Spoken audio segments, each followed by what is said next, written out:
एक नई वीडियो के साथ आज मैं फिर हाजिर हूं। आपका होस्ट और दोस्त विक्रांत जोशी आपका स्वागत करता हूं मेरे व्यू मास्टर में, जिसमें हम लेके आते हैं दिन भर की स्पेस और डिफेंस न्यूज की टॉप खबरें। यदि आपने इस चैनल को सब्सक्राइब नहीं किया हुआ है तो अभी कर लीजिए और बेल आइकन को भी प्रेस कर दीजिए। यदि आप मुझे ट्विटर पर फॉलो करना चाहते हैं, लिंक डिस्क्रिप्शन में मिल जाएगा और स्क्रीन पर भी मिल जाएगा। अपनी सबसे पहली खबर की बात करेंगे तो वो ATGS की तरफ से आ रही है, एडवांस टोप्ड आर्टिलरी गन की तरफ से आ रही है। इसका निर्माण DRDO दो प्राइवेट संस्था जैसे कि टाटा के साथ और कल्याणी ग्रुप के साथ मिलकर कर रही थी, भारत फोर्ज के साथ मिलकर कर रही थी।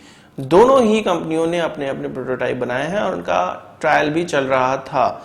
एक यहाँ पर अब दुर्घटना देखने को मिली है। जब इस एडवांस टोप आर्टिलरी गन का फाइनल ट्रायल किया जा रहा था तो इसमें एक आर्टिलरी जो एम्यूनिशन है इस गन के अंदर ही फट गया, जिससे कि बैरल फट गई। ये दुर्घटना पोखरण में हुई और फिर हाल ही में सैटरडे को ये दुर्घटना हुई है और इसके बाद इस गन के इंडक्शन को लेके संशय अब और ज्यादा बन गया है।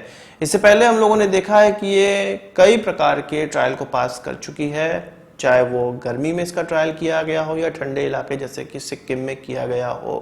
पर इस प्रकार की जो अब दुर्घटना नजर आई है उससे इस गन की जो विश्वसनीयता है वो जाहिर सी बात है कि थोड़ी कम हुई होगी। टाटा से जब ये पूछा गया कि यह क्या उनका प्रोटोटाइप था तो उन्होंने कोई जवाब नहीं दिया हुआ है। कल्याणी ग्रुप से भारत फोर्ज से जब ये पूछा गया कि उनका प्रोटोटाइप था तो उन्होंने भी कोई जवाब नहीं दिया हुआ है। अभी ये क्लियर नहीं हो रहा है कि किस कंपनी का प्रोटोटाइप है, पर जो जानकार है उनका यह कहना है कि हो सकता है कि एम्यूनिशन ही फॉल्टी हो, क्योंकि एम्यूनिशन बैरल के अंदर ही फट चुका था। और इस प्रकार की घटना हमने बोफोर्स का जो इंडियन वर्जन बन रहा है जिसको धनुष आर्टिलरी गन कहा जाता है, इसको इंडक्ट भी ऑलरेडी कर दिया गया है, तो धनुष के साथ भी इस प्रकार की घटना हुई थी। इसके अलावा M777 हॉवित्जर गन जो कि हम अमेरिका से खरीद रहे थे इंडियन ऑर्डिनेंस फैक्ट्री बोर्ड का, उसमें जब एम्यूनिशन इस्तेमाल किया गया तो वो भी फट गया था। तो ये बहुत ज्यादा कयास लगाया जा रहा है कि एम्यूनिशन की गड़बड़ी होगी या गन की गड़बड़ी नहीं होगी, पर जो इन्वेस्टिगेशन है वो तो जरूर होगी और उसी से ये पता चलेगा कि ये गन की गड़बड़ी थी या एम्यूनिशन की गड़बड़ी थी। वहीं बात करते हैं SCO यानी कि संघाई कॉर्पोरेशन ऑर्गेनाइजेशन के जो नेशनल सिक्योरिटी एडवाइजर्स हैं उनकी एक मीटिंग हो रही थी। आज ही ये मीटिंग हो रही थी। इसमें पाकिस्तान के भी नेशनल सिक्योरिटी एडवाइजर भाग ले रहे थे, भारत के भी, जो कि अजीत डोभाल जी हैं। और ये जो इसकी अध्यक्षता थी, इस बार की सभी SCO मीटिंग की अध्यक्षता रशिया कर रहा है। इस मीटिंग की भी अध्यक्षता रशिया कर रहा था। एक ये वर्चुअल मीटिंग थी और फिर से पाकिस्तान ने इस मीटिंग में भी अपनी औकात दिखाई। हर मीटिंग में किसी भी प्रकार का फोरम हो, अगर पाकिस्तान बात कर रहा है शेर के मुद्दे पे तो वो अपने कबूतर छोड़ने से बाज नहीं आता है। और वो कबूतर कौन सा है आप सभी लोग जानते होंगे, कश्मीर का कबूतर। इस मीटिंग में भी बात डेवलपमेंट में हो रही थी, बात अलग अलग चीजों पर हो रही थी, पर उसने अपने कश्मीर का जो कबूतर है वो छोड़ दिया और इसका परिणाम उनको इस मीटिंग में भी भुगतना पड़ा। जब पाकिस्तान की बारी आई तो उन्होंने एक मैप दिखाया जो कि 4 अगस्त को पाकिस्तान ने अडॉप्ट किया है। और अडॉप्ट क्या किया है, फालतू की एक अपनी जनता को बेवकूफ बनाने का जो सिस्टम है उन्होंने स्टार्ट किया है। उसमें यह दिखाया गया था कि पूरा का पूरा कश्मीर पाकिस्तान का हिस्सा है, गुजरात का जूनागढ़ भी पाकिस्तान का हिस्सा है। खबरों में आप लोगों ने ये सुना ही होगा। इसी मैप को वो इस मीटिंग में दिखाने लगे, जो कि कोई औचित्य का काम नहीं था, कोई भी इसका औचित्य यहाँ पर नहीं था।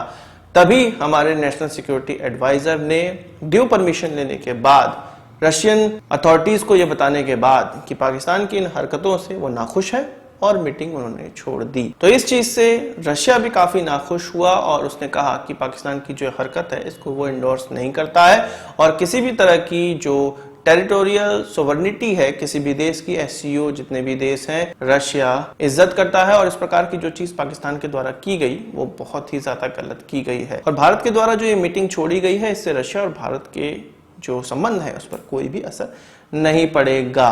तो इस प्रकार की चीजें पाकिस्तान कर देता है। पाकिस्तान खुद तो कोई चीज पे डिस्कशन करना नहीं चाहता, कोई अच्छा डिस्कशन हो रहा हो तो अपने सगूफे और अपने कबूतर छोड़कर वो उस मीटिंग को पूरा बर्बाद कर देता है। यही चीज इनके फॉरेन मिनिस्टर भी करते हैं, यही चीज इनके प्राइम मिनिस्टर भी करते हैं। और नेशनल सिक्योरिटी एडवाइजर जो कि एक थोड़े लोग कहते हैं कि बुद्धिमान लोग होते हैं किसी भी देश के, वो बुद्धिमान भी इन देश के बेवकूफ लोगों में ही गिने जाते हैं। वही बात करते हैं भारत और चीन के रिश्तों की। तो आपको पता है कि LAC पे गर्माहट बनी हुई है और अब ये खबर निकलकर सामने आ रही है कि अरुणाचल प्रदेश से लगने वाला जो LOC है, लाइन ऑफ एक्चुअल कंट्रोल है, वहां पर अब पीएलए का डिप्लॉयमेंट होने जा रहा है। हालांकि जो पीएलए की मूवमेंट है वो 20 किलोमीटर अंदर देखी गई, पर इस जो मूवमेंट है उससे भारत सतर्क हो चुका है और भारत भी अपना डिप्लॉयमेंट कर रहा है। एक्चुअल में जो एलओसी के उस पार यानी कि चीनी क्षेत्र में जो रोड्स बनी हुई हैं, बहुत पहले से रोड बनी हुई है, उनका इस्तेमाल अभी नहीं किया जा रहा था। अब ये देखा जा रहा है 20 किलोमीटर पहले, 30 किलोमीटर पहले कि उन रोड्स का इस्तेमाल किया जाने लगा है और उसमें ट्रैफिक भी देखने को मिल रहा है, जिससे कि ये अनुमान लगाया जा रहा है कि चीन इस ओर डिप्लॉयमेंट स्टार्ट कर रहा है, जिससे कि भारत सजग हो चुका है और भारत भी मिरर डिप्लॉयमेंट करने की पूरे मूड में है। हालांकि इन सभी जगहों में पहले से ही एहतियातन कुछ ना कुछ डिप्लॉयमेंट भारत की तरफ से की गई है, पर यदि चीन की तरफ से ज्यादा डिप्लॉयमेंट की जाती है तो भारत की तरफ से भी और ज्यादा डिप्लॉयमेंट हमें देखने को मिल सकती है। वहीं बात करें Su-30 MKI की, जो कि भारत का फ्रंटलाइन एयरक्राफ्ट है और इसमें दो अलग अलग प्रकार के इक्विपमेंट अब बदले जा रहे हैं, नए इक्विपमेंट लगाए जा रहे हैं। उसमें पहला जो इक्विपमेंट है वो सॉफ्टवेयर डिफाइंड रेडियो है। इसके अलावा रेडियो अल्टीमीटर को भी इसमें चेंज किया जा रहा है। सॉफ्टवेयर डिफाइंड रेडियो के लिए इजराइल की कंपनी रफेल को कॉन्ट्रैक्ट मिला हुआ है और इसके द्वारा BNETAR global link airborne software defined radio का इस्तेमाल किया जाएगा, इंटीग्रेट किया जाएगा, जो कि इससे पहले HAL के द्वारा डेवलप किए गए इनकॉम 1210A को रिप्लेस करेगा, जो कि इतना ज्यादा सिक्योर चैनल प्रोवाइड नहीं करता था जितना कि ये जो इजरायली कंपनी रफेल का जो सिस्टम निकल कर आएगा, सॉफ्टवेयर डिफाइंड रेडियो निकल कर आएगा, वो ज्यादा सिक्योर होगा और इससे जो हमारे पायलट्स हैं उनको बात करने में ज्यादा सिक्योरिटी प्राप्त हो पाएगी। इसके अलावा इसमें अपग्रेडेड RAM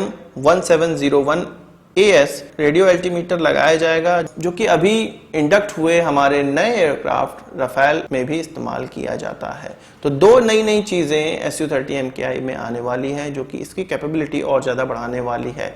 अगर बात करें सॉफ्टवेयर डिफाइंड रेडियो की, तो वो केवल Su-30 MKI में नहीं आने वाला है। इसके अलावा इसमें तेजस में भी इसका चेंजेस किया जाएगा और मिराज 2000 में भी नए सॉफ्टवेयर डिफाइंड रेडियो ही लगाए जाएंगे। इजराइल की इस कंपनी रफेल को कुछ 400 सिस्टम लगाने का कॉन्ट्रैक्ट मिला हुआ है, जो कि HAL के साथ मिलकर वो लगा रहे हैं। तो अब बात करते हैं कश्मीर की। कश्मीरी पंडितों को जो 1990 के समय में कश्मीर से निकाले गए थे, उनको फिर से बसाने के लिए नया कश्मीर करके टाउनशिप बनाई जा रही है और ये 10 टाउनशिप बनाई जाएंगी 10 अलग अलग डिस्ट्रिक्ट्स में, और इसमें उन कश्मीरी पंडितों को बसाया जाएगा जो कि अभी तक अपने घर से बाहर है, यानी कि कश्मीर से वो बाहर है। तो ये बहुत अच्छी खबर निकलकर सामने आई है। इस पर काम स्टार्ट कर दिया गया है और जल्द ही कोई ना कोई नतीजा हमको जरूर देखने को मिलेगा। एक डेलीगेशन जो कि कश्मीरी पंडितों को रिप्रेजेंट करता है, पूरे इंटरनेशनल कश्मीरी पंडितों को रिप्रेजेंट करता है, वो हमारे होम मिनिस्टर से मिला था और होम मिनिस्टर ने उनको ये आश्वासन दिया था कि इस प्रकार की जो व्यवस्था है, कश्मीरी पंडितों को फिर से पुनर्वसित करने की जो व्यवस्था है वो की जाएगी। अब उस पर काम हो रहा है और नया कश्मीर इसको नाम दिया गया है। आज की इस वीडियो के लिए बस इतना ही। आशा करता हूं आपको वीडियो पसंद आई होगी। आप इसको एक बड़ा थम्स अप जरूर देंगे। इस वीडियो से संबंधित कोई सवाल सुझाव हो कमेंट बॉक्स में जरूर लाइएगा और यदि आपने हमारा चैनल तक सब्सक्राइब नहीं किया है उसे भी कर लीजिए, क्योंकि हम इस प्रकार की वीडियो लाते रहते हैं। नमस्कार, थैंक यू, जय हिंद।